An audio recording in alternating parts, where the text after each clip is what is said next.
Yang kedua, zaman gereja dimulai sejak tahun 33. Yesus naik ke surga sampai saat pengangkatan gereja. Wahyu 2-3. Gereja mengalami 7 masa di mana setiap surat yang diberikan menggambarkan masa dan kondisi gereja saat itu dan jenis gereja yang akan diangkat. Gereja bukan organisasi, denominasi, maupun gedungnya, tetapi setiap pribadi yang sudah percaya dan menerima Yesus dan mengalami kelahiran baru sampai bertumbuh mencapai kesempurnaan. Yang ketiga, masa pengangkatan Wahyu 4-5 adalah masa yang pendek, sekejap saat Tuhan Yesus mengubah tubuh jasmani orang percaya atau lahir baru menjadi tubuh kemuliaan. 1 Korintus 15 ayat 56, dan menghilang dari bumi ini masuk awan kemuliaan atau Firdaus. Masa kesusahan besar Wahyu 6-19 dibagi menjadi 3 masa atau kondisi. Yang pertama, masa Israel atau masa kesusahan Yakub. Kedua, masa 21 murka Allah.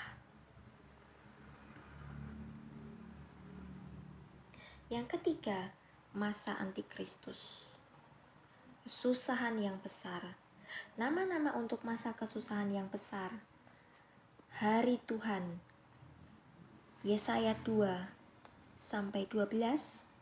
13 ayat 6 dan 9, Yoel 1 ayat 15, 2 ayat 1, 11, 31, Obadya 1 ayat 15, Zefanya 1 ayat 7 dan 14, Maleaki 4 ayat 5, Kisah Rasul 2 ayat 20, 1 Tesalonika 5 ayat 2 dan 2 Tesalonika 2 ayat 2. Waktu kesusahan bagi Yakub, Yeremia 30 ayat 7. Waktu kesusahan yang besar, Daniel 12 ayat 1. 7 masa yang ke-70, Daniel 9 ayat 24-27. Hari besar murka atau saat penghakiman, Wahyu 6 ayat 17, Wahyu 14 ayat 7. Masa siksaan, Matius 24 ayat 21 dan 29. Akhir zaman, Matius 13 ayat 40, pasal 40, Daniel 12 ayat 9. Masa kedatangan Tuhan Yesus kedua kali. Yang keempat yang keempat adalah masa kedatangan Tuhan Yesus yang kedua kali, Wahyu 19.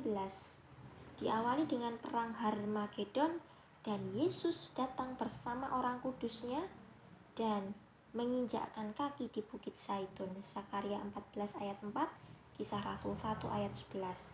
Yang kelima, masa kerajaan 1000 tahun, Wahyu 20. Yang keenam, masa pengadilan tahta putih. Yang ketujuh, masa Yerusalem baru atau surga kekal mulia selamanya, Wahyu 21-22. Untuk memudahkan